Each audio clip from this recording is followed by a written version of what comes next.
Tripowin is back this time round with yet another collaboration with the Hawaiian bad boy. The earphone in question today is the Kailua. After some intense googling, I found the inspiration of the name and find that it actually means two seas or two currents in Hawaiian. This of course hints at the dual dynamic driver that is used inside the Kailua. Of late, multi-DDs have been quite popular, especially in the chifi realm, and the Kailua is certainly no exception.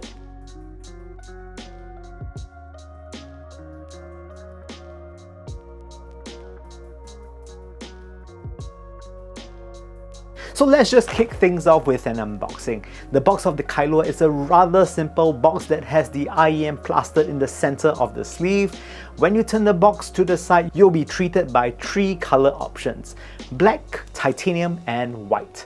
White in particular is a colorway that reminds me of Fraser from Dragon Ball Z that really takes me back to the days where I wake up early on Saturday mornings just to catch the latest episodes on Dragon Ball Z. So of the three colorways, the black and white one comes with a purple faceplate. The titanium color, on the other hand, has a blue faceplate. Anyways, the back of the box isn't too interesting, so it's time to move on. Opening the box reveals the IEMs itself. Mine are the ones in white. Below the IEMs is just the stock cable and some two different ball size ear tips for you to mess with the tuning somewhat. Packaging is rather simple, and I like that they spent more on the places that really mattered. Build quality. The Kailua chassis is solidly built. It is made of some sort of metal, and when I knock the left and right pieces together, it makes a very satisfying sound. In the hands, they certainly feel quite solid. I've had this review unit for quite a while now and brought it on a recent trip without a case. And I like how I don't really have to baby these, and you know that these can certainly hold up.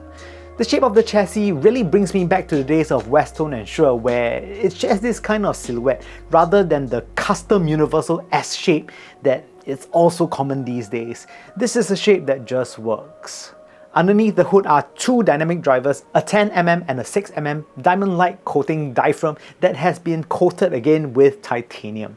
Not everything big is better. The nozzle on the Kailua is normal size, which means you should have no problem swapping around the ear tips to tweak sound. The Kailua has a 2-pin termination, of which it's a nice touch for people who are cable destroyers. You have the option to replace your cable with a third-party option. The cable provided here is a high-purity OCC copper cable that is terminated to 3.5mm.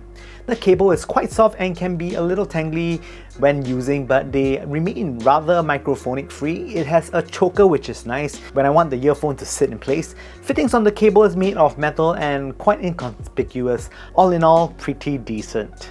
When it comes to comfort, the Kailua is a pretty comfortable IEM to wear, and the chassis shape is similar to designs of old from Westone and Shure. They still remain, to me, one of the more comfortable designs in the world of IEMs. I had no hotspots when using the IEM, and they are really quite light, which allows me to wear them for quite a long time. The cable provider is also plenty comfortable to use when using, but can be a little bit of a pain when you don't coil them up nicely. Overall, the Kailua scores pretty good in the comfort department.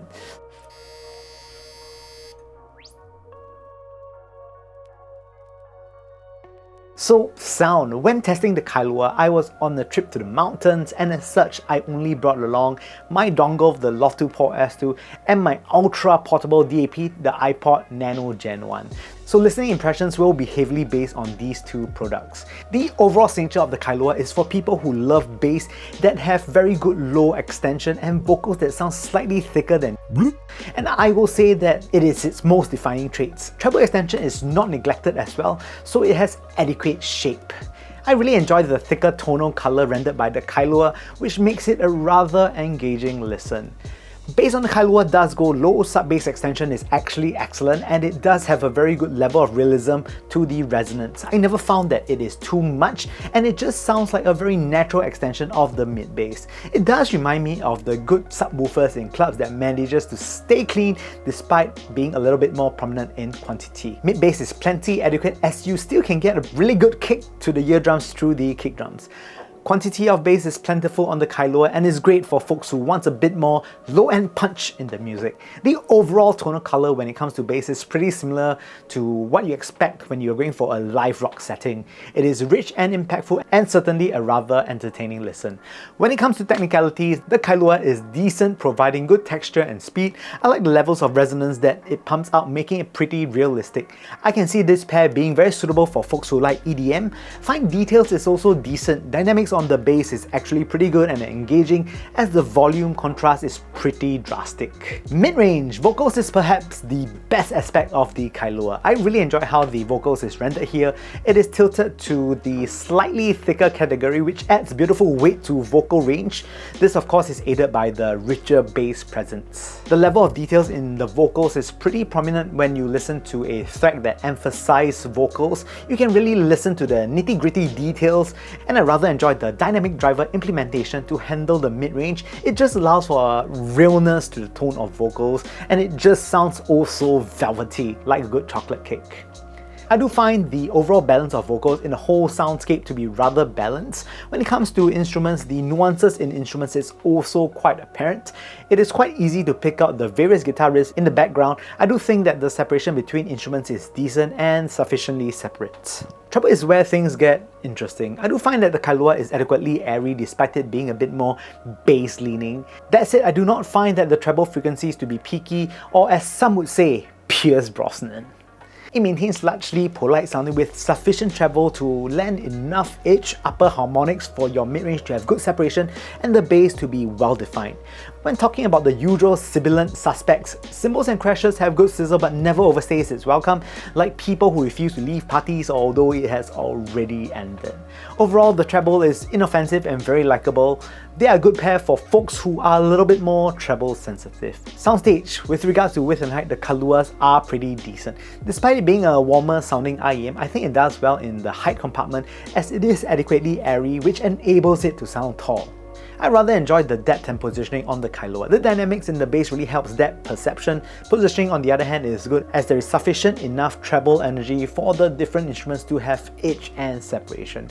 So of course the Kailua, it's by HBB and it's being released. Recently Crin also released a IEM that is also dual dynamic driver. Of course that's the Truthear Zero, and next we're going to compare them.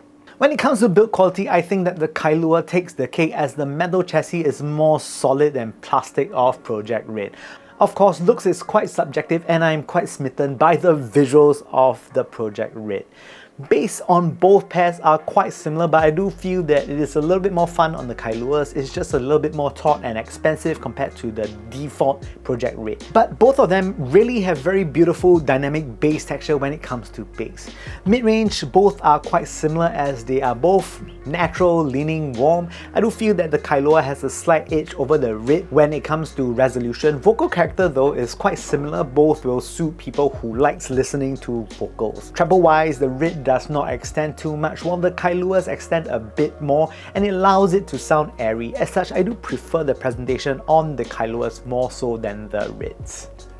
And next, comparing to the Fiio FD11. Now the Fiio FD11 is a pair that is also natural warm, but I do feel that the Fiio has quite a bit more prominent mid-bass bleed that affects mid-range a bit as well. Also, the bass on the Fiio is less taut by comparison and it tends to favor resonance a little bit more. I do enjoy the build quality on the Fiio as they are built a little bit better, as I think that they also look a bit more mature compared to the simplistic looking Kailua. Both the Kailua and the FD11 are fun sounding IEMs. And lastly, comparing to the most popular IEM earlier part of this year is the Simgot EA500. So the Simgot EA500 is a very different beast compared to the Kailua. It has a bit more upper mid-range energy and has lesser bass energy. The EA500 does sound more technically competent in the price range compared to the Kailua, but when it comes to sound, there are people who cannot get used to the quick rising upper mid-range that the EA500 has. This to some people can be a little bit bright sounding. The EA500 has a rather neutral character rather than the natural warm character as seen on the Kailua. The Kailua by comparison has a more agreeable upper mid-range which makes it an easier listen, and it has a very natural warm tone that most folks will gravitate towards more. To me, there is no real winner here as it is really based on your preference. Each of them have their merits, the EA500 for being more technical, while the Kailuas have a very natural tone to die for. And finally, in conclusion, I think that the Kailuas is an upgraded blonde ZX3000, which was also tuned by HBB. It has leveled up the level of details on the ZX3000 and brought it to another level. The Kailuas are an easy recommendation for someone who is new to the hobby, as its enchanting mid-range will let you take notice. Paired with it, it's very nice dynamic bass, which is pretty enticing. And with that said, I hope you enjoyed today's episode on the Super Chong Super Audio Show. It's great to see you guys back. Yeah, I came back from my trip already, so the past 2 weeks, the updates were a little bit slower. Sorry about that, but I'm back, so things will be back on track. With that said, if you like the content so far, please kindly press the like and subscribe button somewhere down below. I can never really tell where is it. Yeah, it really helped me out a huge bunch. Once again, thank you guys so much for watching. See you guys soon.